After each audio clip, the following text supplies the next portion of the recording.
Shalom, saudara yang terkasih di dalam nama Tuhan Yesus. Kali ini kita akan membahas beberapa komentar dari para pendengar kita, baik yang di Facebook maupun yang di YouTube.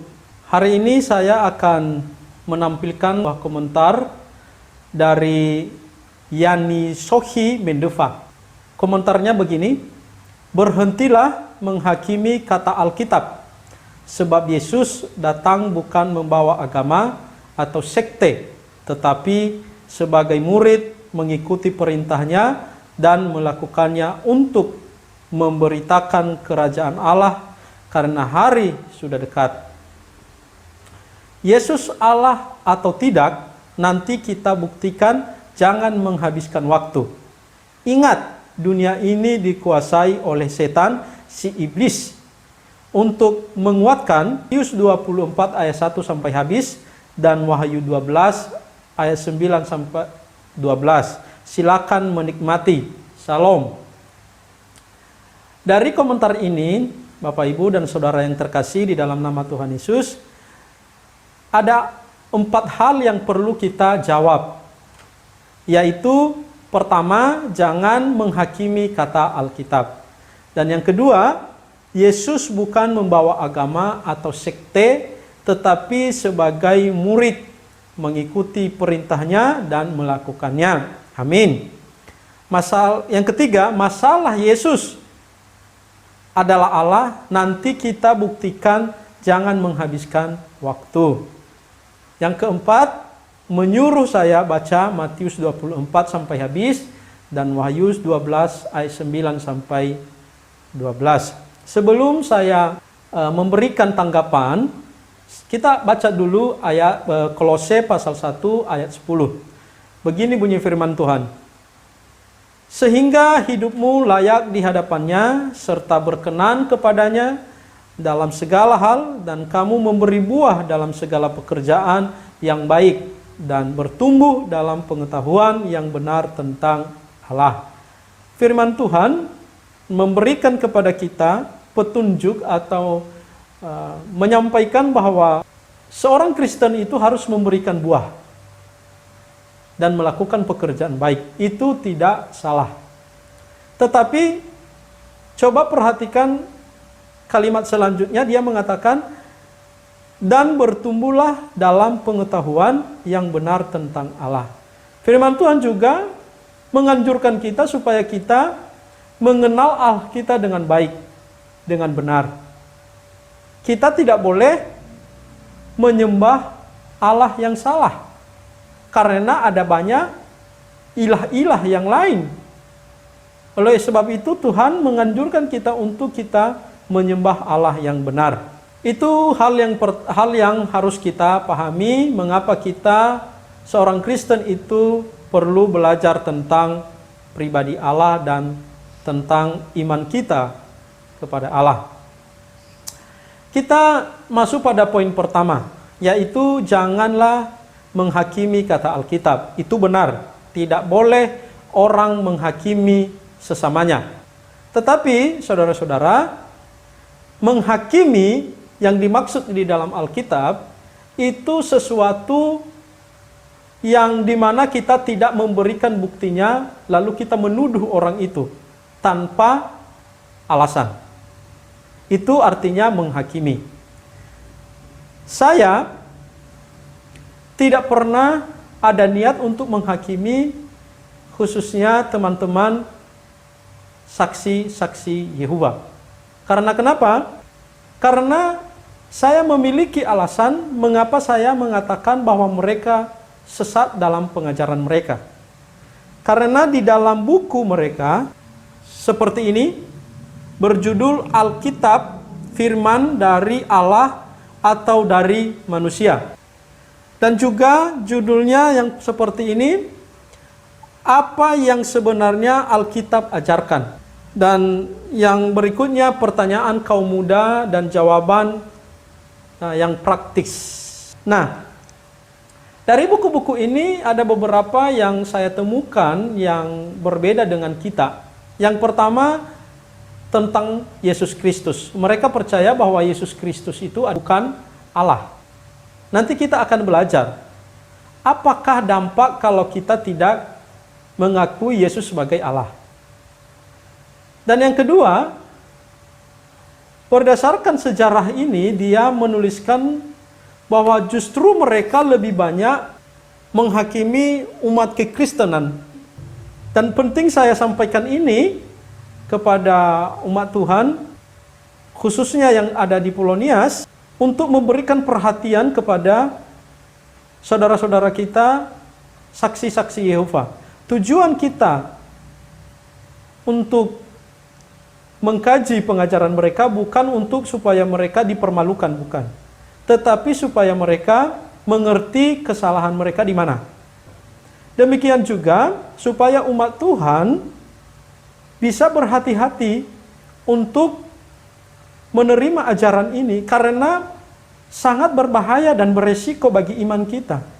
Dan di Pulau Nias khususnya memang minim sekali para hamba Tuhan untuk menyampaikan atau memberikan informasi tentang doktrin saksi-saksi Yehova ini.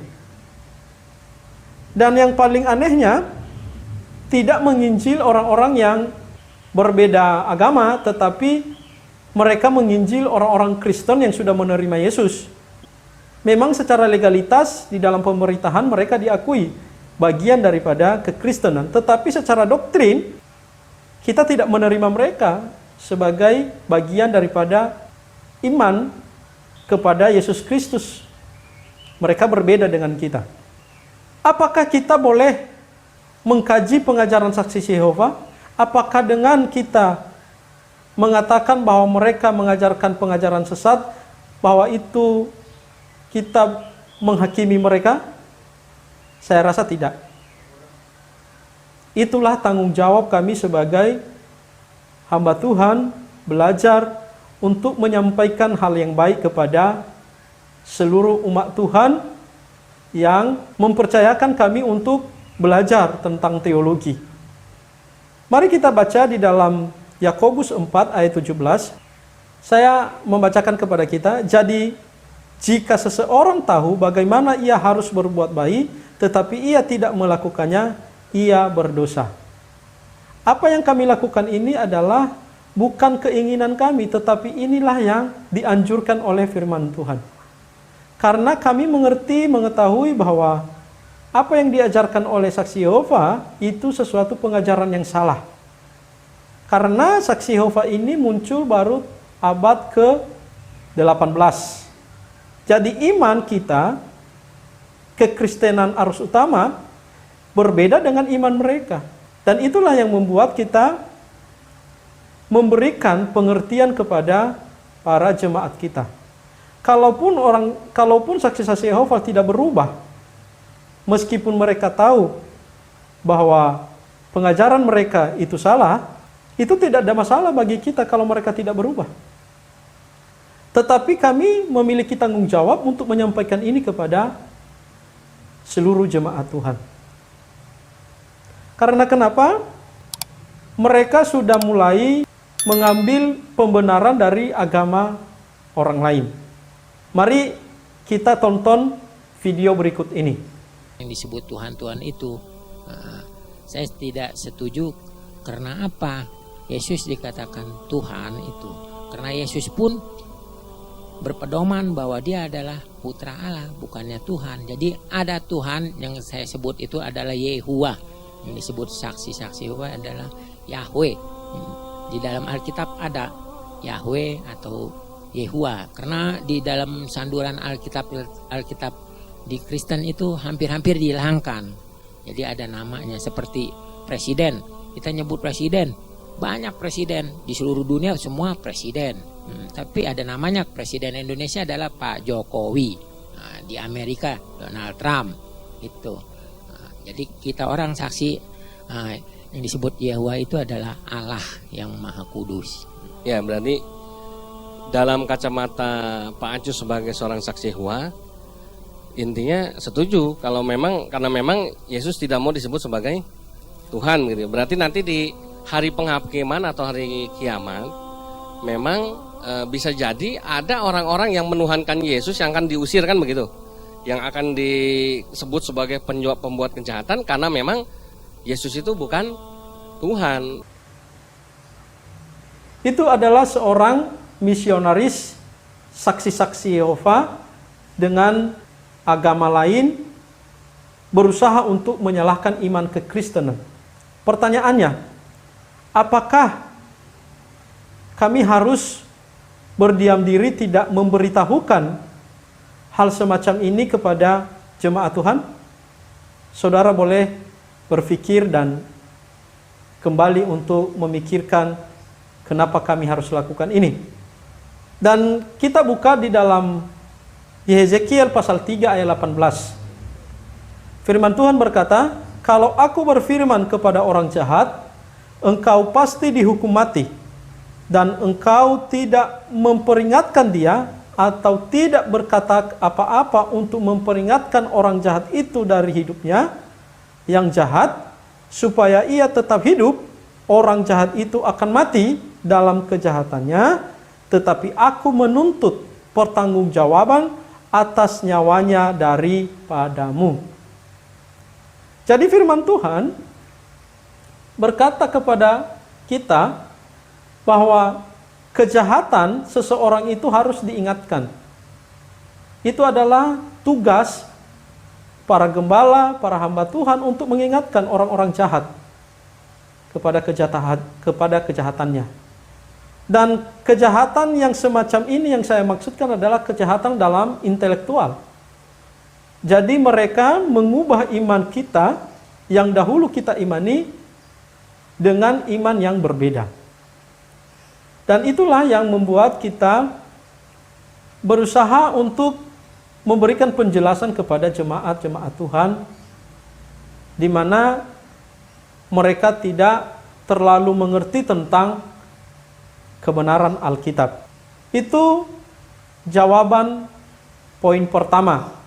Kenapa saya harus mengkaji kembali iman para saksi-saksi Yehova yang khususnya yang ada di Pulau Nias.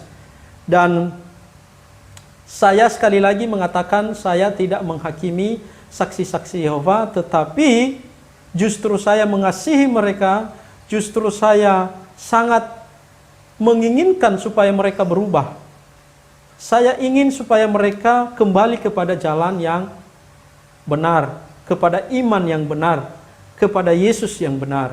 Itulah sebenarnya kenapa saya membuat video ini. Kalau saya tidak mengasihi mereka, tentunya saya tidak akan memberitahukan apa-apa kepada mereka. Ini adalah bentuk kasih sayang kita sebagai umat Kristen. Poin yang kedua, yaitu Yesus bukan membawa agama atau sekte, tetapi sebagai murid mengikuti perintahnya dan melakukannya. Benar, dan saya katakan itu amin. Memang Yesus bukan membawa agama, tetapi dia membawa kebenaran dari Allah, membawa Injil, kebenaran itu. Tetapi pertanyaannya, apakah Yesus yang kita kenal itu adalah Yesus yang benar? Karena Alkitab juga mengatakan bahwa ada banyak Yesus lain. Paulus mengingatkan kita bahwa ada Injil lain di dalam Galatia 1 ayat 9. Bahkan dia mengatakan, meskipun malaikat dari surga yang memberitakan kepada kamu Injil yang lain, maka terkutuklah dia. Janganlah engkau mendengarkan Injil yang lain selain daripada yang disampaikan oleh Rasul Paulus dan seluruh rasul-rasul yang ada pada saat itu. Benar bahwa Yesus itu tidak membawa agama. Tetapi yang perlu diperhatikan adalah ada banyak peringatan di dalam Alkitab, banyak muncul guru-guru palsu, pengajar-pengajar palsu untuk menyesatkan umat pilihan Allah. Jadi itu yang menjadi tugas dan tanggung jawab para hamba Tuhan untuk menyampaikan kepada para jemaatnya ciri-ciri para pengajar sesat itu. Itulah kenapa kita melakukan hal ini. Itu poin yang kedua. Poin yang ketiga, masalah Yesus adalah Allah, nanti kita buktikan, jangan menghabiskan waktu. Ini menurut saya sesuatu hal yang tidak benar, dan ini kesalahan besar ketika orang berpendapat bahwa Yesus itu Allah atau tidak, itu masalah belakangan. Yesus itu adalah manusia sejati, itu masalah belakangan. Justru inilah yang menjadi pokok utama. Mengapa kita harus belajar tentang Alkitab? Supaya kita lebih paham dan lebih mengerti mengapa pentingnya kita harus percaya bahwa Yesus itu adalah.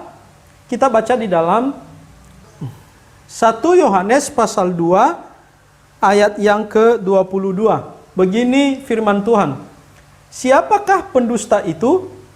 Bukankah dia yang menyangkal bahwa Yesus adalah Kristus? Dia itu adalah antikristus, yaitu dia yang menyangkal baik bapa maupun anak. Sebab barang siapa menyangkal anak, ia juga tidak memiliki bapa. Barang siapa mengaku anak, ia juga memiliki bapa. Dan kamu, apa yang telah kamu dengar dari mulanya, itu harus tetap tinggal di dalam kamu. Jika apa yang telah kamu dengar dari mulanya itu tetap tinggal di dalam kamu, maka kamu akan tetap tinggal di dalam anak dan di dalam Bapa. Jadi di sini firman Tuhan mengatakan, jika ada orang yang menyangkal Yesus itu adalah Kristus, maka dialah pendusta itu. Dan dialah antikristus. Yaitu dia yang menyangkal baik bapa maupun anak. Orang yang menyangkal bapa dan anak. Jadi di sini jelas kita memahami orang Kristen bahwa Yesus itu adalah Allah, bahwa Yesus itu adalah manusia sepenuhnya. Sedangkan saksi Yehova tidak percaya kepada Yesus adalah Allah. Dia tidak percaya kepada Tritunggal. Pada ayatnya sebelumnya, di ayat yang ke-18 itu berkata seperti ini, anak-anakku, waktu ini adalah waktu yang terakhir. Dan seperti yang telah kamu dengar, seorang antikristus akan datang. Sekarang telah bangkit banyak antikristus. Itulah tandanya bahwa waktu ini benar-benar adalah waktu yang terakhir. Memang mereka berasal dari antara kita. Siapakah antikristus itu?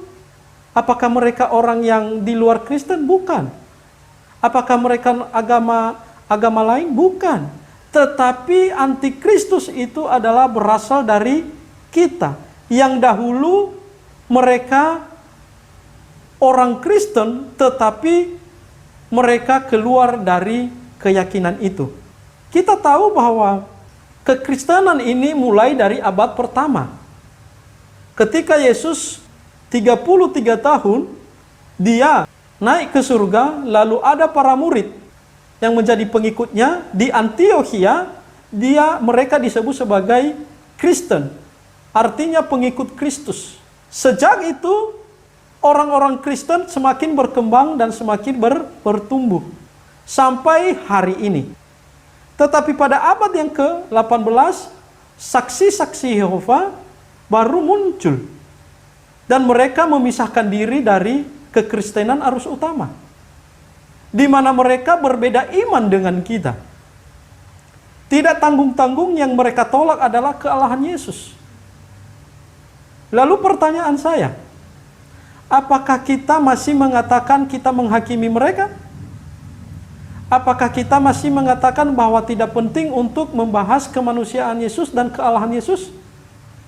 Firman Tuhan mengatakan bahwa itu adalah antikristus. Memang mereka berasal dari antara kita, tetapi mereka tidak sungguh-sungguh termasuk pada kita. Sebab jika mereka sungguh-sungguh termasuk pada kita, niscaya mereka tetap bersama-sama dengan kita.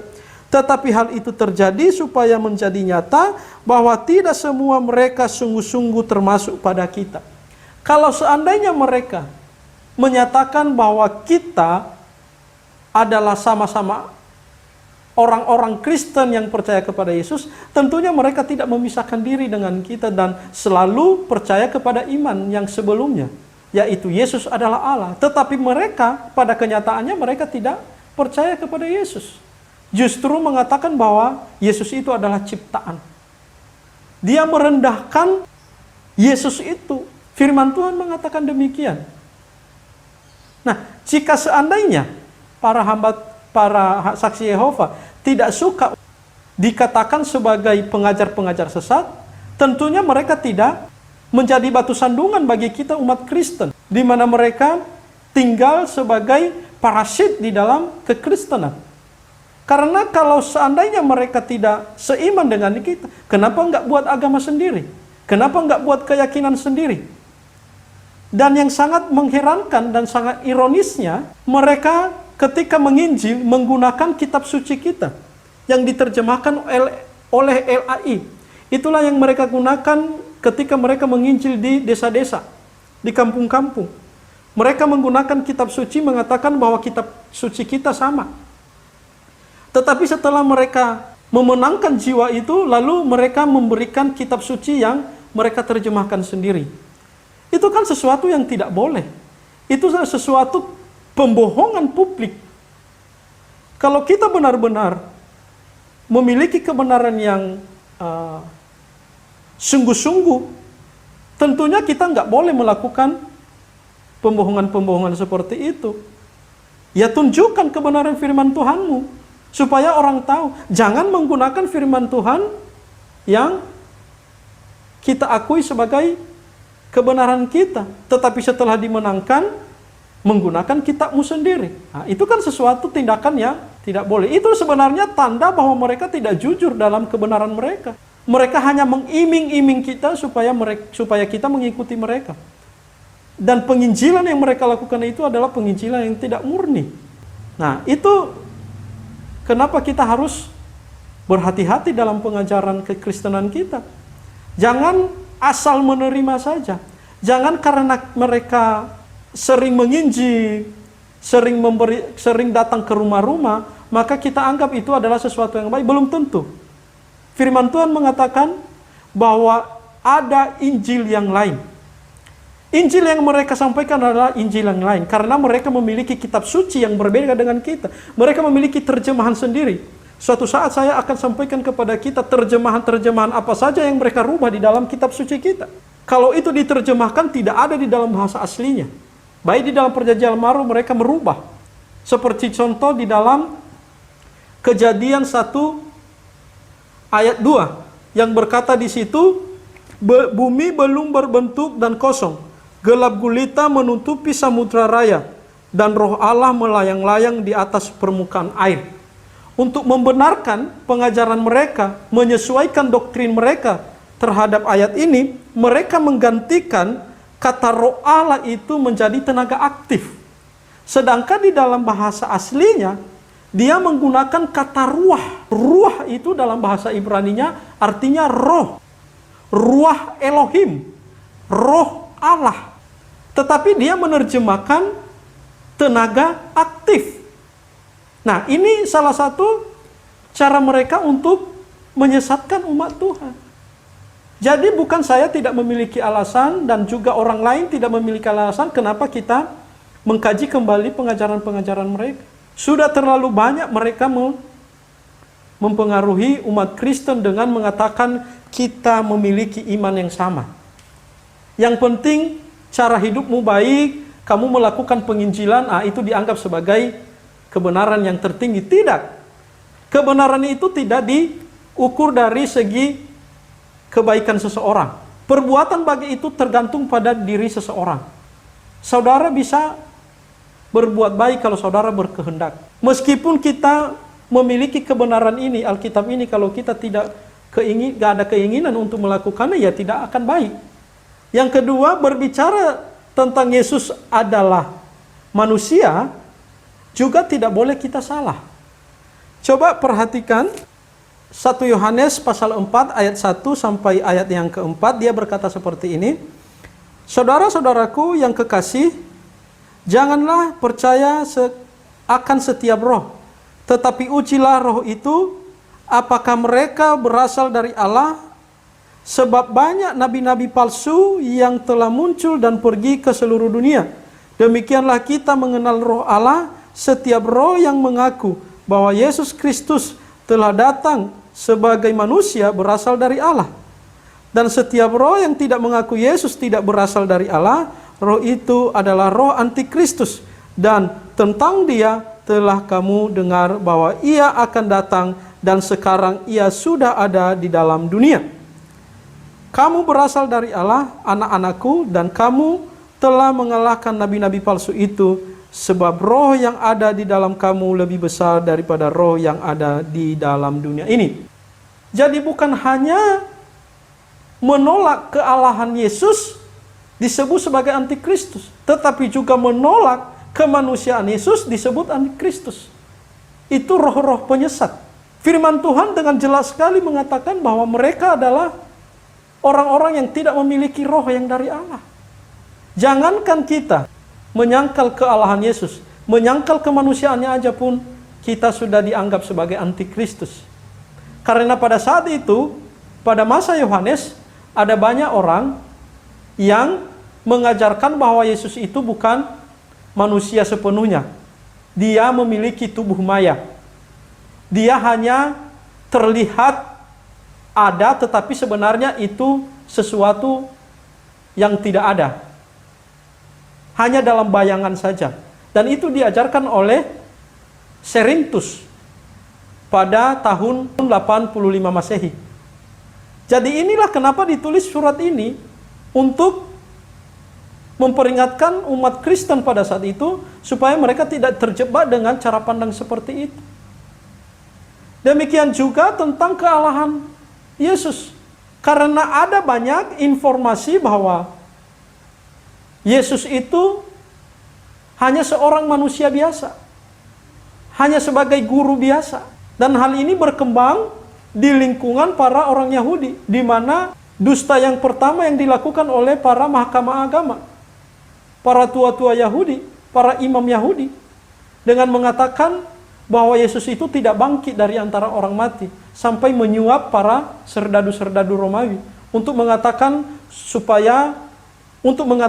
bahwa Yesus itu dicuri pada saat mereka sedang tidur. Dan kebohongan-kebohongan seperti inilah yang dijawab oleh para rasul, supaya kita tidak terjebak dengan pengajaran-pengajaran mereka itu. Itu jawaban saya pada poin yang ketiga yang mengatakan tidak penting untuk mengerti tentang kealahan. Saya mengatakan kepada saudara saya ini, saudara tidak akan pernah membuktikan bahwa Yesus itu Allah atau tidak, kalau saudara tidak mulai dari sekarang kamu berubah. Pertanyaan yang terakhir, dia menyuruh saya untuk baca pasal 24 ayat 1 sampai selesai. Dan saya sudah baca. Terima kasih kamu memberikan saya dorongan untuk membaca Matius 24, dan saya bersyukur saya mendapatkan sesuatu. Coba kita baca di pasalnya yang ke-23 itu. Pasal 24 ayat ke-23. Pada waktu itu, jika orang berkata kepada kamu, lihat, Mesias ada di sini atau Mesias ada di sana, jangan kamu percaya. Sebab Mesias palsu dan nabi-nabi palsu akan muncul dan mereka akan mengadakan tanda-tanda yang dahsyat dan mukjizat-mukjizat, sehingga sekiranya mungkin mereka menyesatkan orang-orang pilihan juga. Camkanlah, aku sudah mengatakan terlebih dahulu kepadamu. Jadi apabila orang berkata kepadamu, lihat, ia ada di padang gurun, janganlah kamu pergi ke situ.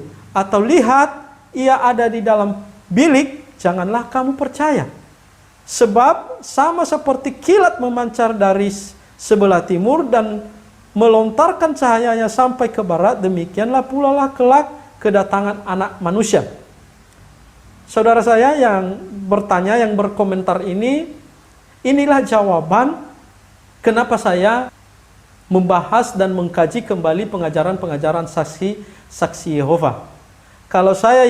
Kalau kamu benar-benar pengikut saksi Yehova, saya yakin bahwa ini adalah merupakan peringatan bagi saudara atau diingatkan oleh Tuhan untuk menyuruh saya baca ini dan kamu harus tahu apa isi daripada ayat itu. Semoga kamu mengerti dan semoga kamu bisa merenungkan kembali ayat ini. Dan ayat ini jelas-jelas sekali diberitakan kepada kita tentang Mesias palsu. Mengatakan di sana ada Mesias, di sini ada Mesias. Janganlah percaya kepada Mesias itu. Karena Mesias yang sesungguhnya sudah ditentukan oleh Allah itu sendiri. Bagaimana cara dia nanti ketika dia datang. Coba perhatikan, kenapa saya mengatakan ini adalah jawaban dari seluruh komentar kamu. Dan saya berharap ini akan membuat kamu lebih baik. Pendeta Russell yang pertama sekali yang mempelopori pengajaran saksi-saksi Yehova mengatakan bahwa Yesus akan datang pada tahun 1914. Dan ternyata Yesus belum datang pada tahun 1914 itu. Dan ada banyak sekali nubuat-nubuat yang disampaikan oleh Russell yang tidak tergenapi. Firman Tuhan kembali saya akan baca mengatakan tadi, kalau ada orang yang mengatakan kepada kamu Mesias ada di sini atau Mesias ada di sana, janganlah kamu percaya. Sebab Mesias palsu dan nabi-nabi palsu akan muncul dan mereka akan mengadakan tanda-tanda yang dahsyat. Bahkan bisa melakukan tanda-tanda yang dahsyat. Bahkan bisa melakukan mukjizat sehingga sekiranya mungkin mereka menyesatkan orang-orang pilihan juga. Nah, jika seandainya kamu adalah orang Kristen tapi tidak mengerti tentang kebenaran firman Tuhan, kalau kamu tidak hati-hati bisa menjadi kamu terjerumus dengan ini, kata firman Tuhan, sehingga sekiranya mungkin mereka menyesatkan orang-orang pilihan. Jadi saya berharap komentar kamu ini membuat kamu lebih semangat untuk belajar firman Tuhan. Kenapa kita katakan bahwa nubuatan daripada pendeta Russell ini salah? Karena kenapa? Diperhatikan pasal 24 ayat 30-nya. Pada waktu itu akan tampak tanda anak manusia di langit.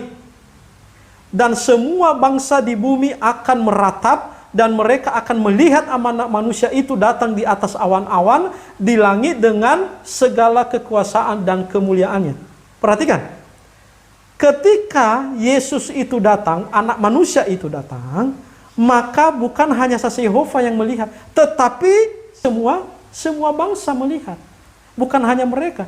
Sedangkan saksi Yehova mengatakan bahwa kedatangan Yesus itu pada tahun 1914 itu adalah kedatangan dalam bentuk roh. Dan tidak ada cerita semacam itu. Kedatangan Yesus itu dilihat oleh semua orang. Ini pun belum terjadi yang namanya pengangkatan. Bagaimana kamu bisa melihat Yesus?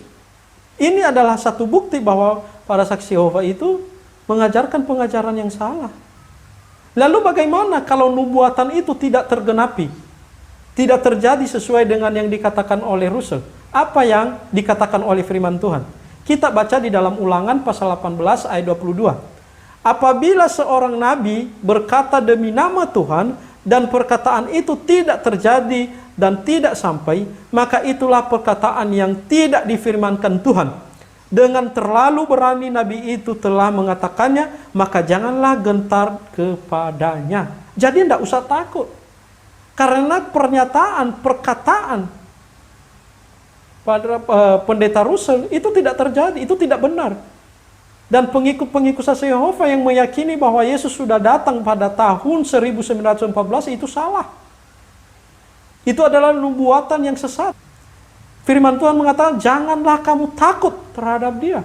Gak usah kamu gentar terhadap itu. Karena dia terlalu berani mengatakan dan menggunakan nama Yesus. Itu sebabnya kenapa kita penting belajar tentang firman Tuhan. Semoga Matius pasal 24 ini mengubah hati dan pikiran saudara saya yang memberikan komentar, saya mengasihi saudara, itulah sebabnya kenapa saya menyampaikan firman Tuhan ini kepada saudara. Semoga penjelasan saya memberikan pencerahan bagi kita semua dan juga bisa menjawab teman kita yang bernama Yani Sohi Mendeva. Semoga kalau ada pertanyaan-pertanyaan berikutnya yang memang perlu untuk kita bahas tentang pengajaran-pengajaran saksi Yehova, silahkan komen dan silahkan memberikan masukan-masukan, atau saya terlalu keras untuk mengatakannya, dan saudara bisa mengkomentari kembali. Dan saya juga sekali lagi mengatakan bahwa saya tidak ada kebencian terhadap saudara-saudara kita saksi-saksi Yehova, tetapi saya hanya berusaha untuk menyampaikan kebenaran kepada jemaat-jemaat Tuhan, umat-umat Kristen arus utama, untuk tidak terlalu cepat mengambil keputusan, terlalu mudah percaya kepada pengajaran-pengajaran yang hari-hari ini. Kalau saudara melihat ada banyak pengajaran-pengajaran yang sudah tidak bisa kita percayai lagi, dan tentunya kita harus belajar dengan sungguh-sungguh.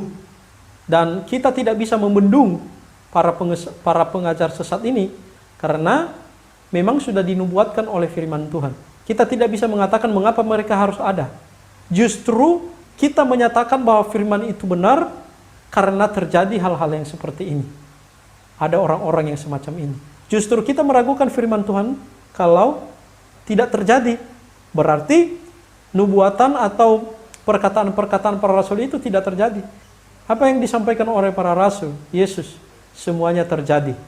Pada hari-hari terakhir akan muncul para guru-guru palsu dan para pengajar palsu, mesias-mesias palsu ke seluruh dunia. Oleh sebab itu berhati-hatilah dan waspadalah. Firman Tuhan mengatakan kepada kita, saya sudah mengingatkan engkau. Dan kembali saya ingatkan saudara-saudara, kami telah mengingatkan umat Tuhan untuk berhati-hati menerima pengajaran-pengajaran yang bermunculan saat ini. Karena sudah banyak para penyesat yang tidak sesuai dengan iman kekristenan. Ayo setia terhadap Allah Tritunggal. Yesus adalah Allah sepenuhnya, manusia sepenuhnya. Karena itu adalah iman di mana orang-orang Kristen arus utama meyakini. Dan itu adalah iman para rasul dan juga gereja mula-mula. Kembali saya mengingatkan, kebenaran firman Tuhan tidak boleh diukur berdasarkan perbuatan. Karena perbuatan itu tergantung pada diri seseorang. Orang-orang saksi Yehova, kalau saudara menganggap mereka baik, puji Tuhan. Tetapi bukan berarti mereka menyampaikan kebenaran sesuai dengan Alkitab kita. Semoga hal ini menjadi berkat bagi kita semua. Tuhan Yesus memberkati. Amin.